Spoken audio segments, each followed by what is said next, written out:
Well, this is Missoula College Energy 235 Building Energy Efficiency Lecture 22 on Friday the 1st of May, and we're going to talk about HVAC controls today. We'll cover this is at a pretty high level, different control system types that you see in buildings, both residential and commercial. We'll talk about, again, at a pretty high level, some different controls components that are fairly common. And then just discuss what kinds of schematic drawings typically go along with, usually more in a commercial context, but with a building controls installation project. And also about sequences of operation, which we'll talk about what the purpose of those is and what kind of information they convey and how they're important to make a successful controls project. And then most of the focus will be on efficiency strategies, controls based. Right, so what can we do with controls that make systems operate more efficiently? Okay, so in terms of system types, I've broken it down into these categories. You've got sort of standalone electromechanical controls, and I've listed these somewhat in order of what came first to what is most current technology. So standalone electromechanical controls, basically that says relays and transformers, but getting most of your decision making done with binary relays that are just switching, redirecting current signals. And then from there we went to pneumatic controls, which use air as the signal medium. So it's really a pressure signal that's transmitted throughout the system. These are pneumatic controls. Pneumatic controls were the control system choice for relatively complicated, again, usually commercial control systems, until direct digital controls came onto the scene. But there's still a lot of buildings out there that run on pneumatic controls. We never have found a thermostat in this room, and maybe there isn't one, but I think this building has pneumatic controls. Certainly the building where we were before, the other building. I think all these, this was all open, and that's why there's no thermostat, Yeah. and they just closed it off as an afterthought. Partitioned it out from Yeah. So in any case, they're still very common. It's common to find pneumatic controls in all different commercial building types. They are very robust in a lot of ways, and in terms of complexity, you can achieve almost the same level of sort of sophistication or complexity in controls, algorithms, and sequences as with direct digital controls. The biggest difference between the two, other than, well, from the perspective of what you can achieve in terms of algorithms, or let's say, how to say this, I'm not doing it very well. One big difference between the two is with DDC controls, you can monitor a lot of points that you can't really monitor with a pneumatic control system without going to the location of the controls. So in a pneumatic control system, you might have pressure gauges all over the place in line in the system to tell you what the pressure signal is at any point in the network. But you have to go to that gauge to see it. Whereas with the direct digital control system, you can remote into the controls front end from a computer almost anywhere, and you can see what the temperatures and pressures and valve and damper positions are throughout the system from a PC. So that's a big difference between the two from an operator standpoint.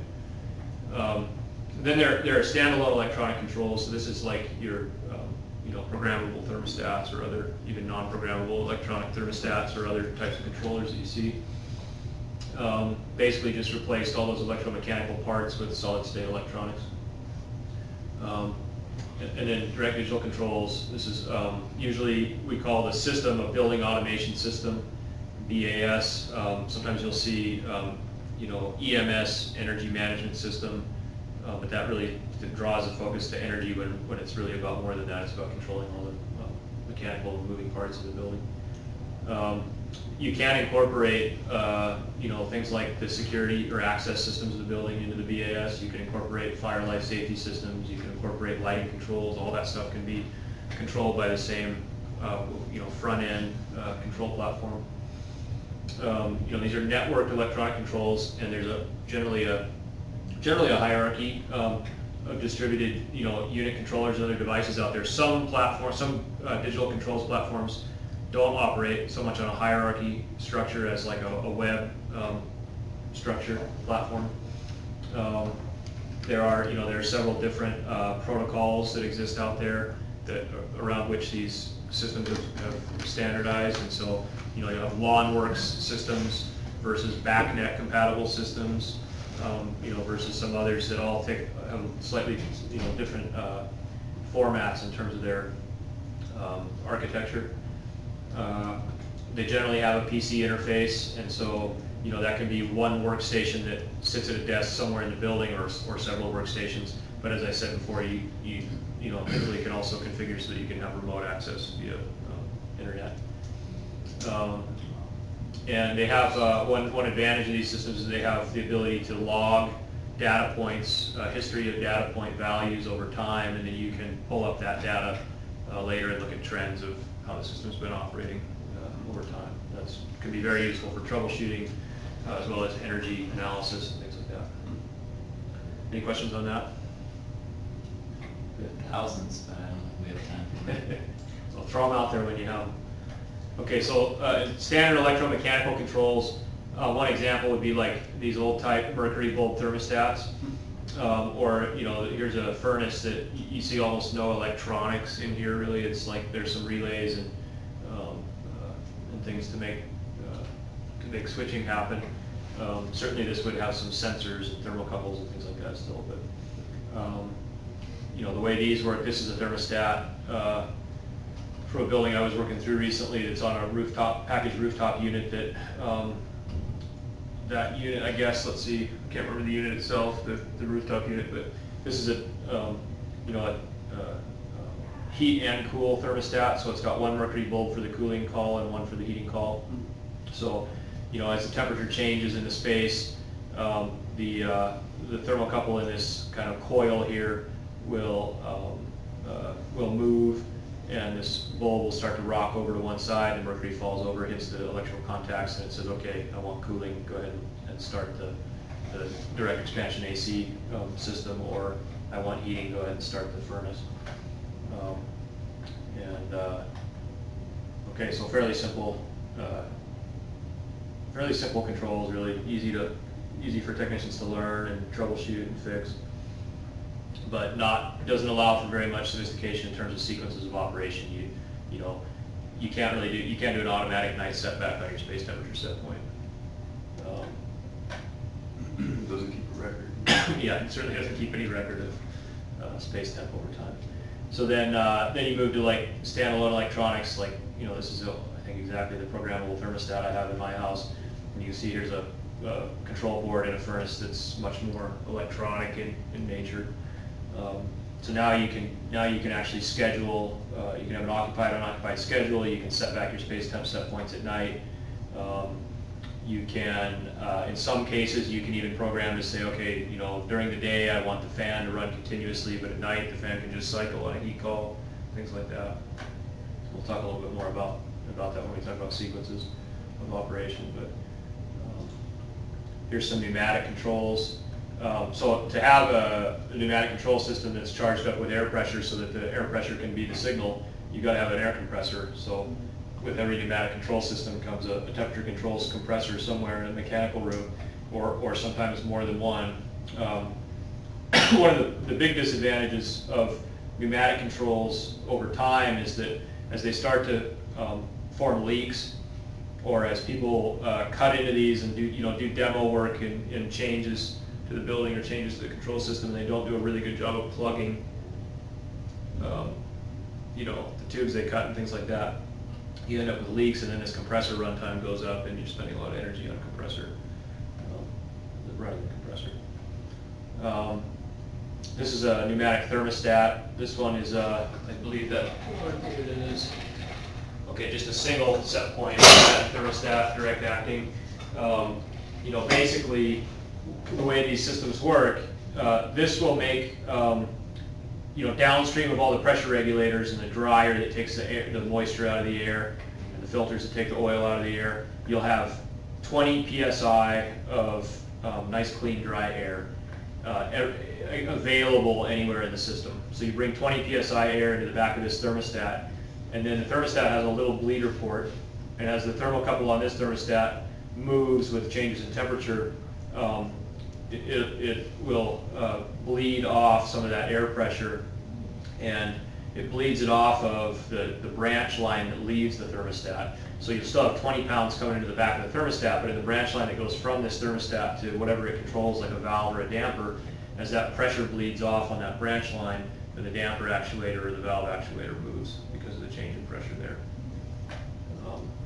This is like about as simple as that control gets, and then you get into pneumatic control panels where you've got all kinds of things. This is where I say, you can get almost the same level of complexity with this as you can have with a digital control system. Here's a time clock to say occupied, unoccupied. You've got a bunch of different pneumatic switching valves. You've got electric pneumatic relays. So a change in air pressure will switch a relay on the electrical side to say on off on some electrically powered thing. This is actually an economizer controller that takes like 5 different inputs in terms of temperatures and pressure signals that have to do with things other than temperature, and then makes some decision with some pneumatic logic in there, and then sends out an economizer signal to a damper to say, yes, let's use outside air to cool, like we talked about in the last lecture. So this would be a whole other discipline, just being able to set up. Oh, absolutely, yeah. And we're running out, there are fewer and fewer people out there who really understand pneumatics and know how to service them and keep them running right. Definitely it's a trade and an art that's being lost as digital controls take over. Yeah, you train up the new folks, the new technicians get trained up on digital, but they don't get trained on this. But there's still a lot of this out there to maintain. Yeah, so. Do you encounter pneumatics in what you do with the machines that you work on? I mean, like, just talking about like, for this style, we had in Fort Hood, the size of the room is about from this table over, and that's a air compressor that runs a whole motor pool. Okay. So one motor pool would be, just imagine this college all the way over to the high school is one motor pool. That's how big the lot is per one. Wow. And it's miles of motor pools. So there's actually in that room there's one that looks like that because it takes sensors from that room. It runs about almost at least 1,000 meters to the back. Wow. And it's all one compressor that runs the entire system, so it has one that looks like that. Okay, gotcha. So there's like one old guy, because some of the sensors went bad, because it's really humid there. So there's like 3 old timers that showed up in a truck, just limping, good old boys, walking in there, drinking coffee, and they're the only ones that fix them. Yeah. So I understand where that's coming from, because like me, I walk in there and Yeah. It's like I just looked at it going, put it in the work order. Yeah. Yeah, exactly. Yeah. So then in your direct digital control system, or your building automation system, you've got all these devices out in the field. Here's a room thermostat. Here's what looks like a VAV controller, variable air volume box controller, that basically just it takes some inputs, does some logic, sends an output to this actuator that turns a damper, right? And then here's some other kind of like unit level controller that's taking a number of different outputs, inputs, analog and binary, doing some logic, sending maybe multiple outputs, analog and binary. So these all exist out, in the network. And then there's a trunk, communications trunk that allows these to communicate with some kind of front end level controller, including like internet server. You might have what's called a Jace. Jace is kind of I think it's a brand name, kind of like Kleenex, that we tend to use more generically. Jace is Java Application Control Engine, which is kind of like allows for some translations. If some of these devices speak a different language than the front end native language, it can translate. And then this thing is, so this is kind of the head end controller, but then you can access it from, wirelessly via the internet, via a laptop or with a workstation on site. or you can have some enterprise system, which would be like your energy management platform for the building. Anyway, not unlike other computer network systems. And so a lot of the technicians who work on these kinds of systems, you'll have some technicians who really only know how to operate down at this level, and they're mostly familiar with the mechanical side of things, but they know just enough about these to troubleshoot. And then you'll have other technicians who really live up in this world, and then you'll have the highest paid technicians who can kind of bridge that gap between their IT savvy as well as mechanically knowledgeable.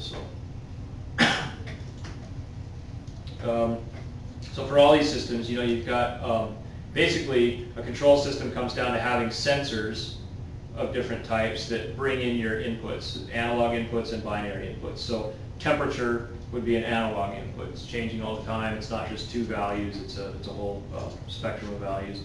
Same thing with relative humidity, CO2, airflow rate, pressures. These are all typically analog inputs. I didn't list any binary inputs here, but those would be things like, is the motor on or off? Has a binary airflow switch proven to prove that the fan is on? Things like that. Statuses, basically. And then you've got your I/O devices, like all these controllers and relays that take these inputs in, do some amount of logic, which might be a very simple binary logic or might be more complex, and then send out outputs. And so, like I said, you might have single input, single output kind of devices. Thermostats, take the analog input of the temperature, they compare it to the temperature set point, and then they decide what to do, what kind of output signal to send based on that. You've got then the controllers kind of above this level, those more central or mid-level controllers that maybe have a little more logic programmed into them. They're doing more complex algorithms. Sometimes these are also storing that logged data. Different control systems are set up differently with regard to that. Some will store a lot of data in a local controller, and then occasionally it gets uploaded up to the server or dumped. Others send all that data straight to the front end or head end brain instead of trying to store it in unit level controllers. The more data you store in a unit level controller, the more you run the risk of, depending on how well it's engineered, run the risk of bogging down that unit level controller, and now the air handler doesn't work right because it's so clouded up with too much data. And then you've got the muscle, the actuators that actually, the motorized or pneumatically actuated devices that actually make the valves stroke, make the to move, or the dampers, make the dampers of the valves stroke, open, close. So the pneumatic systems are still involved in HVAC? Yeah, you can have, you can very much have. So yes, there are still a lot of pneumatic systems out there in operation, but you can have hybrid systems where, oh yeah, absolutely. And then you can have hybrid systems where you've got a combination of digital and pneumatic controls working together. And there are, one thing I didn't really listen here is, although some of these things would be considered transducers, you can have, like an electric pneumatic transducer that takes a DEC, digital electronic signal input, and then sends a pneumatic air pressure signal output. That's a way that you can, commonly, you see those sometimes, like for a long time, I don't know if this is still the case, but for a long time the U.S. military in their buildings, they would specify, we want new digital controls, except that we want all our actuators to be pneumatic. And I think I don't know, nobody's ever confirmed this for me, but I suspect that that's because pneumatic actuators are rebuildable. Mm-hmm. And some people really do feel like they're more reliable over time.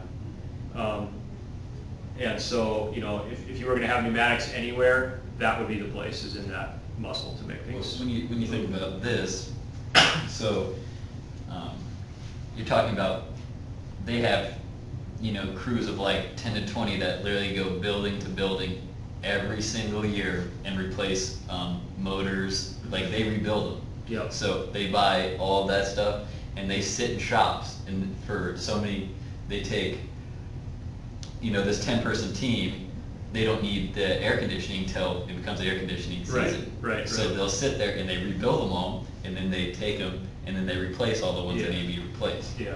So, So if the pneumatic actuator is more rebuildable, yeah, it makes sense because to go that way. you have to think about they have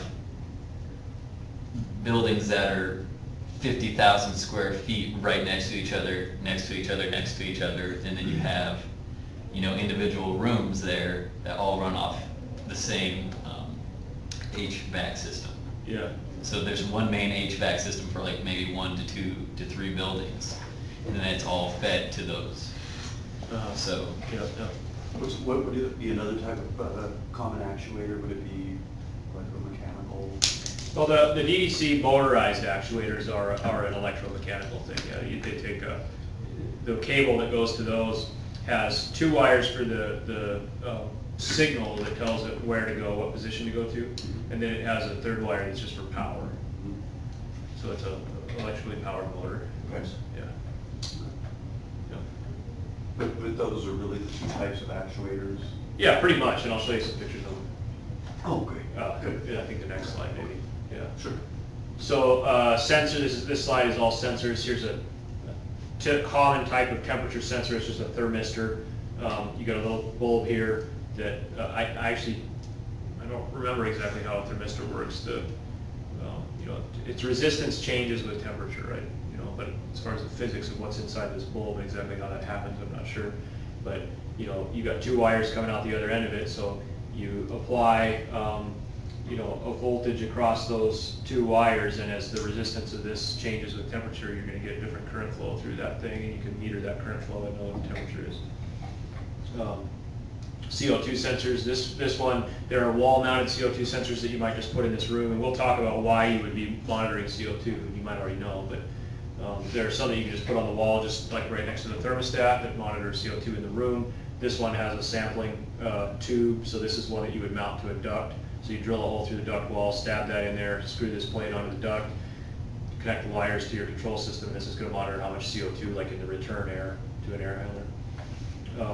There's a pressure transducer, just similar kind of thing. It's got 2 wires coming out the other end and measures what the pressure is in fluid, liquid, or air.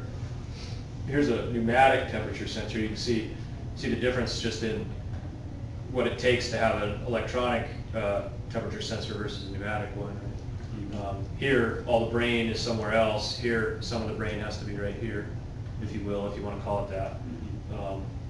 But basically in this one, you're going to have some kind of a gas inside a capillary tube with a bulb, and as the temperature changes, that gas expands or contracts, and that'll move a little diaphragm bellows kind of thing in here, and that'll change you'll supply 20 pounds to the inlet port to this, and then whatever you get out on the branch line is changed by that diaphragm action. So it'll change that branch pressure somewhere between 0 and 20 pounds. And then over here you got some airflow stations. So these you stab into a duct, and they've got, you know, we've talked about pitot tubes and static pressure versus total pressure and Bernoulli's equation and all that. These have some holes along the tube, and they're measuring total pressure versus static pressure and sending that pressure differential as an electronic signal back to some local brain that converts that to a CFM based on. These are permanent mounts. Yeah, these are things you permanently mount, you're right, yeah. Versus the pitot tube, which you carry around for field measurements, exactly, yeah. And there are many, many more types of sensors and things out there, but just to give you a sense of the flavor of it. Here's a hydronic flow meter. This is one that I pulled out of a building a few weeks ago here in town. Basically, you know, the building automation system was saying that the flow rate on this chilled water system was much lower than what they expected, and so they were afraid they weren't getting chilled water flow, and so they start thinking, well shoot, do we have a pump that's not doing what it's supposed to do, or do we have an obstruction in the piping somewhere or whatever?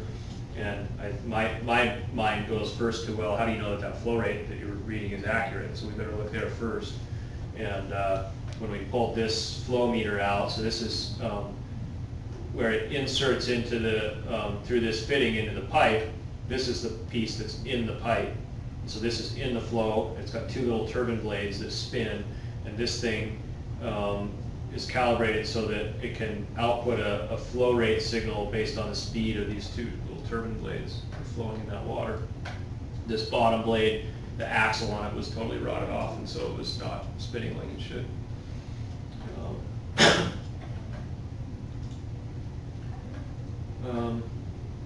Okay, relays. So relays are a really important part of any control system, really, whether it's a purely electromechanical or, you still see them.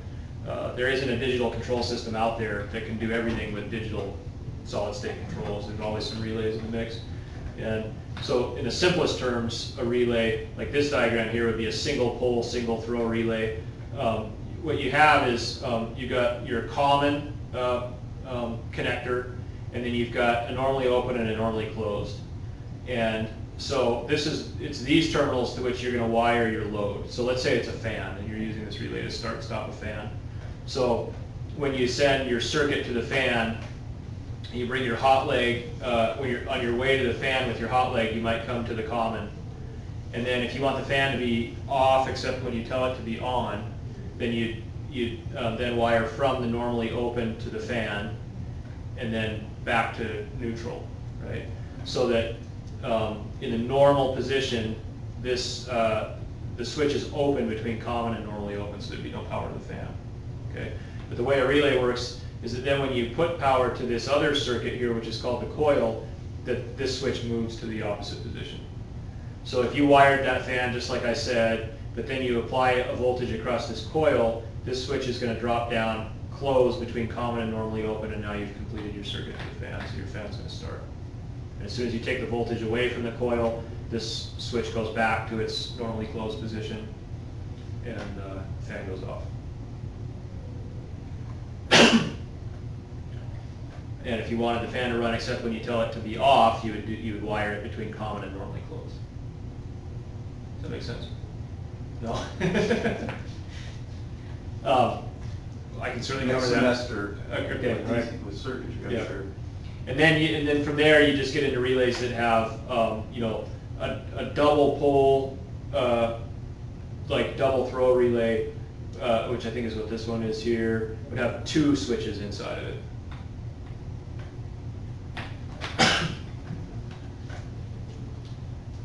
Broad strokes. Yeah, broad strokes, there you go. I know we already kind of covered this. This is not the very same thermostat, but it's obviously a similar type of thermostat. So thermostats are maybe, again, one of the most important pieces of controls equipment in an HVAC controls system. You have to be able to tell, if you want to maintain space temperatures in a space, you've got to be able to know what the temperature is and tell the HVAC equipment when and how to run based on how far out of set point you are. So that's what this does. And this particular one, again, it's got 2 different mercury bulbs, one for heating, one for cooling. It's also, it's got some switches. Like here's a, I can't see. I always forget I can just look right here. Okay, so this is the heating side. So here you would set your heating set point, and this is the cooling thermostat. So here you'd set your cooling set point. And I think on the cooling one, it's a 2-stage. Doesn't look like it's 2-stage, but I thought this was a 2-stage. I guess not. And then you can set with these little switches down here. Do you want the system to be running in just an on mode, a heat mode, a cool mode, or an auto mode? And over here you can select whether you want the fan to run on continuously or to cycle in auto mode. We'll talk more about why those are kind of important settings actually. Basic thermostat, wiring, it's just a switch. It's a temperature actuated switch. So it goes in series with whatever it is that you're trying to control. So if on this side you had your control board and your heating cooling system, let's say a furnace, where you've got a 24-volt transformer so that you can convert your 120 or 208 or whatever it is line voltage to 24 volts for all these controls devices. You do that here. You've got over here a fan, a heat source, and an air conditioning. So this would be like, this would be the combination of your, well, here's your blower, this would be your furnace maybe, and this would be your DX AC condensing unit. And so you wire up the thermostat depending on what you have downstream here. But basically, when you connect the R terminal, it's usually the R terminal, to one of these other terminals, you're just closing a circuit. You're closing a switch that's in series in a circuit with one or more of these devices on the other side here. Okay, so if you're, again, I can look here. In this case, the W is your heat off cool terminal. So when there's a call for heating, it's going to connect this circuit between R and W. It's going to allow the furnace and the blower to start. The R and G is your fan, or your fan contacts in this case.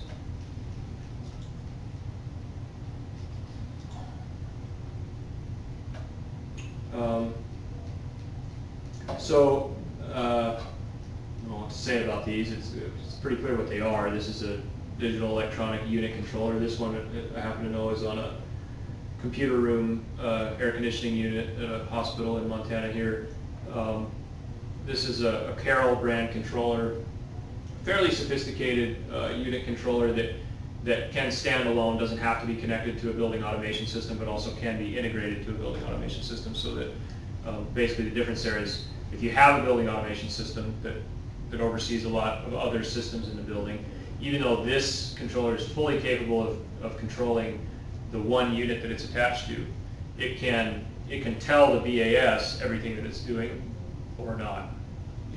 So if you want to be able to look in from the front end workstation and see what this system is doing, you have to integrate this controller to your building automation system, just like any other controller, unit level controller in the system. But if you didn't have a building automation system, you can also program this controller to have a certain sequence of operation for that system. It's got a little LCD interface and plenty of buttons that you can scroll through different setup menus and change set points and settings and modes of operation and things like that. But typically all these unit level controllers, they usually are set up so that they've got, one little region of the controller is devoted to like hooking up your Ethernet connection, and another is devoted to bringing in the power to the unit, and then there'll be a whole strip that's all analog inputs, and a strip that's binary inputs, and then a strip that's analog outputs, and a strip that's binary outputs. This is just zooming in on that pneumatic. I guess I'm trying to show that, in some ways these things are can be very comparable. This is all pneumatic here. So this again is that economizer controller, and this is a receiver controller. This one will do like a reset. So it'll say, one input, like this can, among other ways you could configure this device here could take, let's say you hooked it up to, well, we'll just talk about what it's doing actually on the unit where this is installed. It was on a multi-zone unit at a lab building over by MSU campus. This will take outside air as an input, outside air temperature, sorry, and it will take, that's all. It'll take outside air temperature as an input, and it'll take current discharge air temp from the air handler as an input, and it determines a discharge air temp set point that changes, that is reset based on outside air temp. So if it reads an outside air temp that's low, it makes the discharge air temp set point for the air handler higher. And if the outside air temp is higher, it makes the discharge air temp set point lower. And then it compares its other input, the discharge air temp, current value, compares that to the set point that is calculated, and then it sends an output to tell the steam valve how much to open to get the actual discharge air temp to that set point. The set point is always changing. So fairly sophisticated things you can do with pneumatic controls. But the thing about pneumatic controls is that you get all that set up, and you get that set up by tweaking these little dials, right? And over time, it falls out of calibration or adjustment, and pretty soon you're making way too cool discharge air temp when you need to be making warmer discharge air temp or vice versa.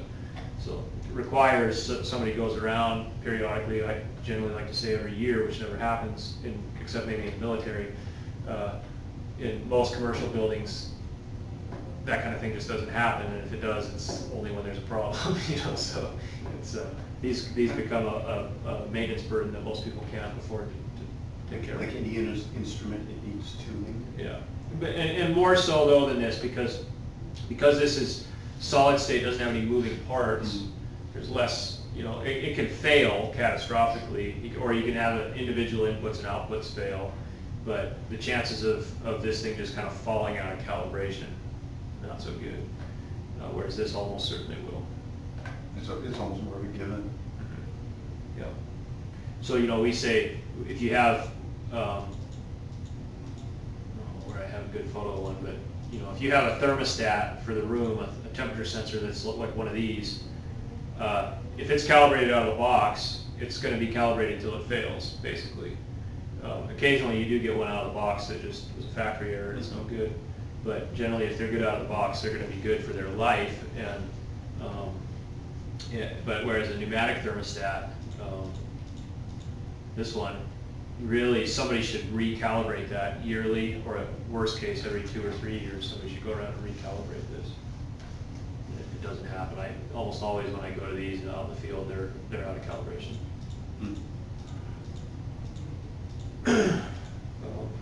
So here's a motorized actuator. Okay, this is on a outside air damper on a rooftop unit. So it's got a cable. This little device over here is an economizer logic controller. So that's a really simple little logic controller that again it's comparing.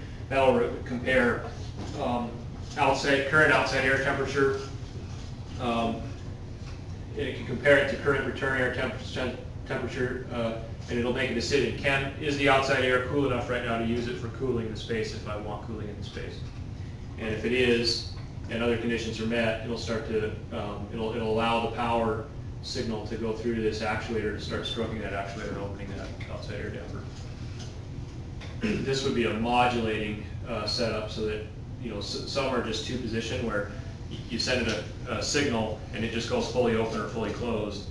Others are modulating where you can send it an analog signal, like a 0 to 10 volt DC signal, and it'll modulate. So if you send it if it's a 0 to 10 volt DC actuator, and you send it 2 volts, it'll go 20% open. Send it 5 volts, it'll go 50% open, and anywhere in between.